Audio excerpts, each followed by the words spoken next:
After 8 eclipses over his lifetime, 2 of which I've been to, Steve and I have come up with a list of supplies you will need at an eclipse.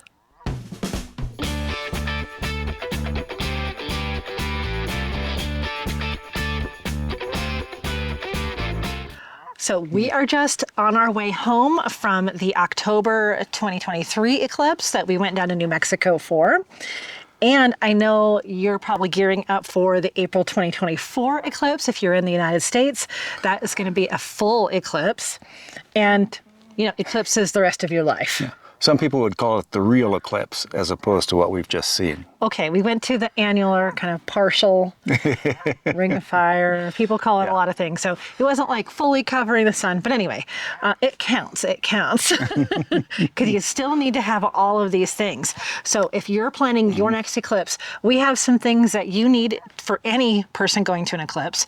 If you're going to attempt to take photos, and then some things you probably didn't know you needed to bring. So with that, I really want to show you this really cool kit Steve put together. It's got all the things neat and tidy. Scary, I know. Ooh, here's his Eclipse kit. All right, Steve, tell us what we got in here. Now, the most fundamental item are eclipse glasses. And having been to a few of these, I have gotten something more than just the cardboard glasses. These are actually plastic. Hardy plastic, yeah. Vinyl polycarbonate of some sort. So, yeah, and Nice. They fully block everything out except, well, they'll dim the sunlight enough so that it doesn't bother your eyes and you can still see details on it. And we have 6 pairs of that because Steve is almost always accompanied to eclipses with his kids, and this time they brought their friends as well. Yep. So we had plenty of these hard plastic eclipse glasses. Now, most places that you have eclipses, they'll be handing out these little paper ones. And those work too. Yep. So they work fine. They tend to get abused a little bit more, so you want to make sure that you check out and make sure that they haven't been gotten any pinholes or anything in them. Oh, good point. Yikes. So yeah. Also, I've come across, I think I was in a store once and bought some stuff for solar eclipse, and they just gave me a whole bunch of these little squares for viewing solar eclipses. Yeah, let me show them a little bit closer. These are some kind of cool little squares, so you can stick this right over your phone. In front of your phone, or yeah. Yeah, this was probably made before phones. But this is kind of cool. Again, check that there's no pinholes or anything like that. Yeah, and you can look through them also. One eye. Yeah, we should. Yeah, I mean, it might go without saying, but always wear eclipse eyewear during an eclipse if you're going to look at it, because it will immediately ruin your eyes. It'll be do not directly look at the sun. Oh, please don't. We have light square, light film. This is really cool. And this, you can get this. I don't know what it's called, solar filter film of some sort.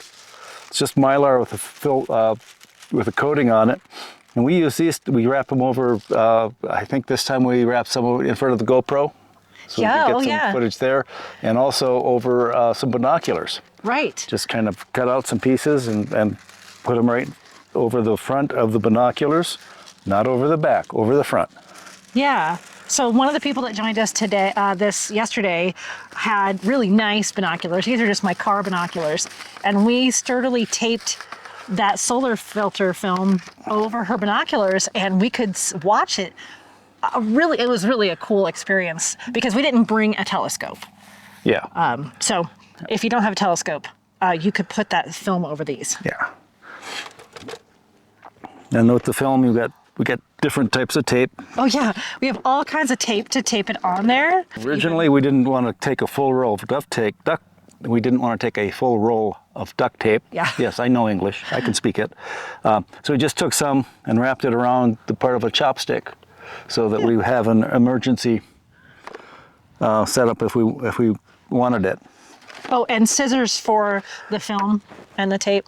And then what I've got here is a piece of paper that have holes punched into it.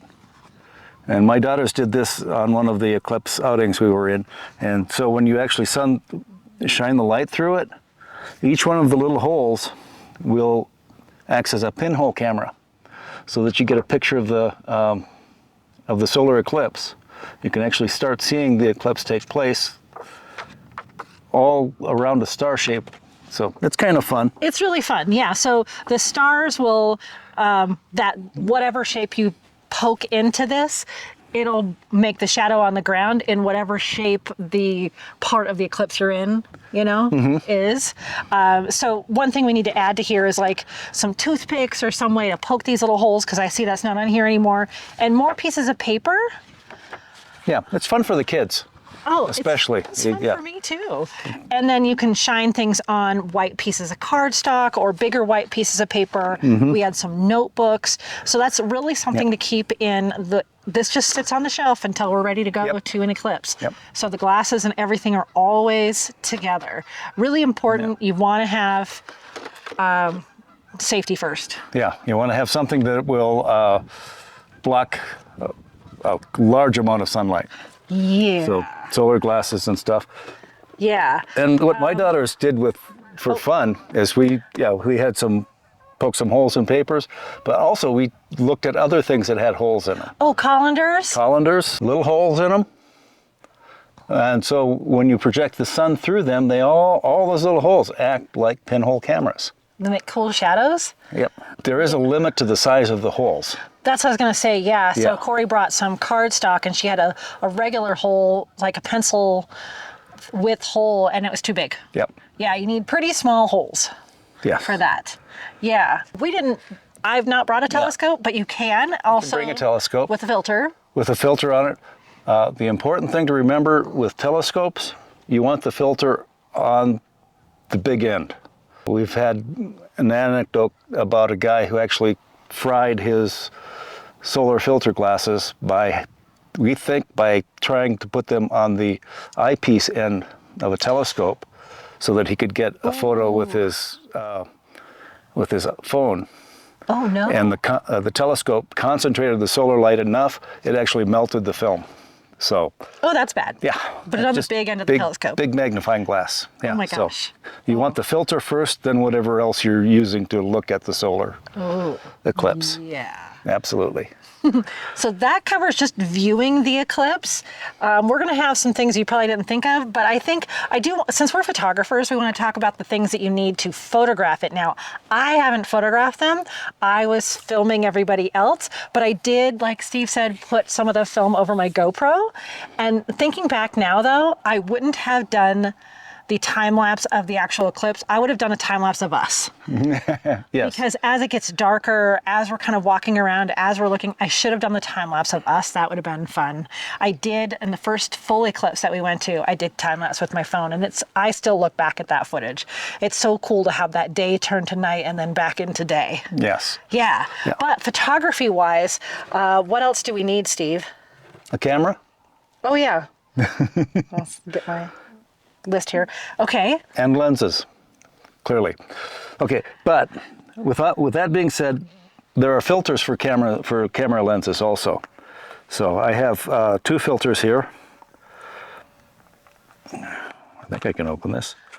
This is one for my Canon days. It's a 20 stop. That's somewhere in there. Who knows? It's got a silver coating on it. Ah, okay. So. Oh, it's Thousand Oaks optical. Okay. Yeah. Yeah. So, and you can get these for different size threads. This particular one is 72 millimeter. 77 to 72. Oh, you have a. Yeah, and then I've stopped it down because the lens I was using last on my Canon was a 77 millimeter lens. Oh, I see. So. So you had that for one lens. That was for one. And then I have leaf filters on my Sony. On this one. Yeah. Yeah, so what he had set up for this time was the A7R4 with the 200 to 600 millimeter lens and the 1.4 teleconverter, and he had this type of filter on. Yeah, which is a leaf filter. You have to take off the hood, of course. Oh, it's too fiddly. Ooh. There.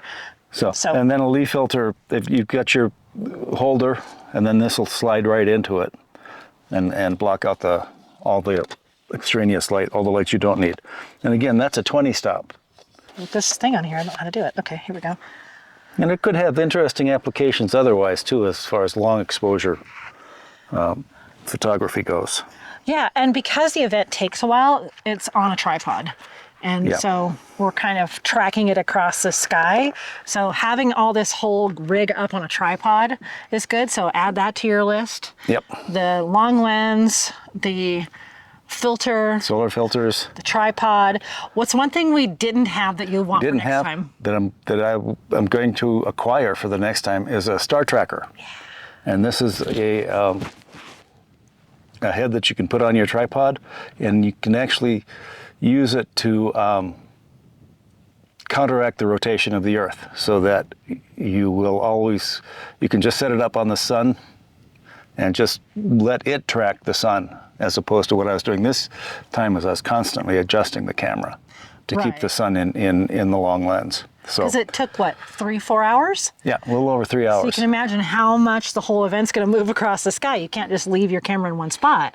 So we just kept manually, or he did, he had 2 cameras going with the 2 different lenses, and he kept just manually moving them throughout the whole morning quite a few times. Yes, oh yeah. So that star tracker is going to be really nice.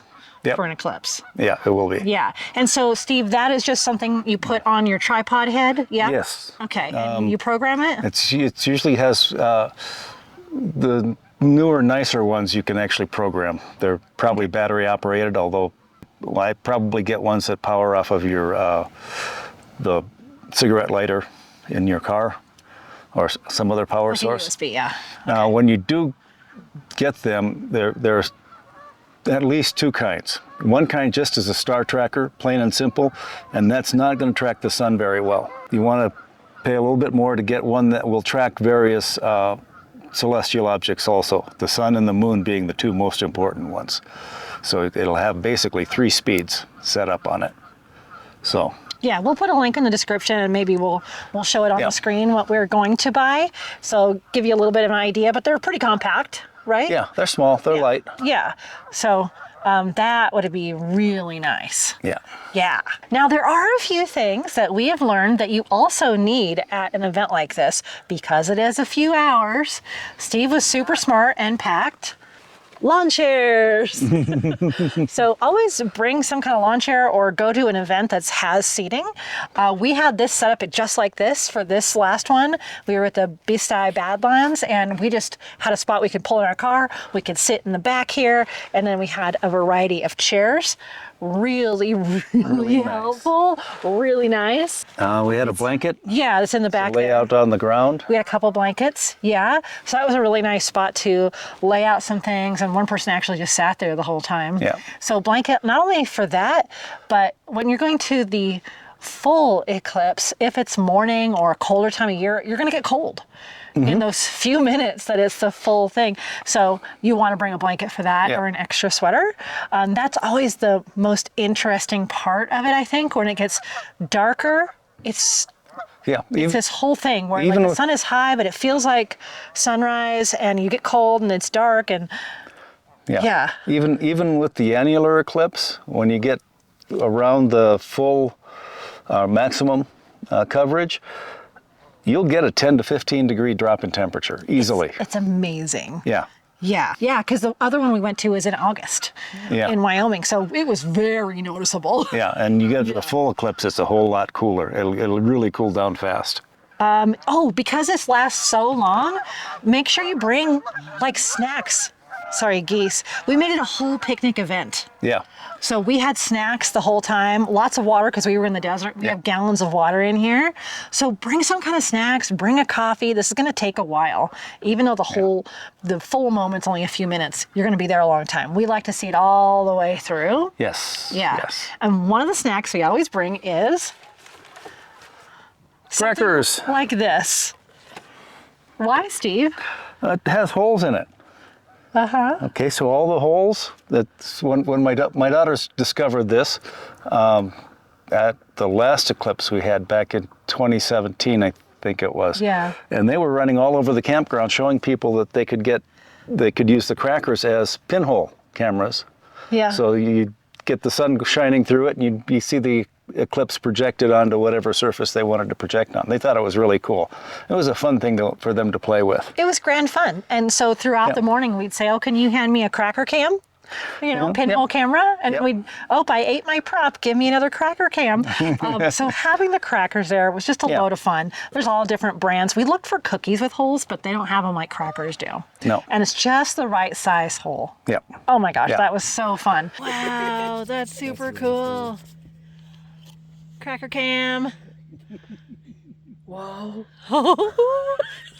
So Yeah, and we talked about other things like colanders and anything that has little bitty holes in it.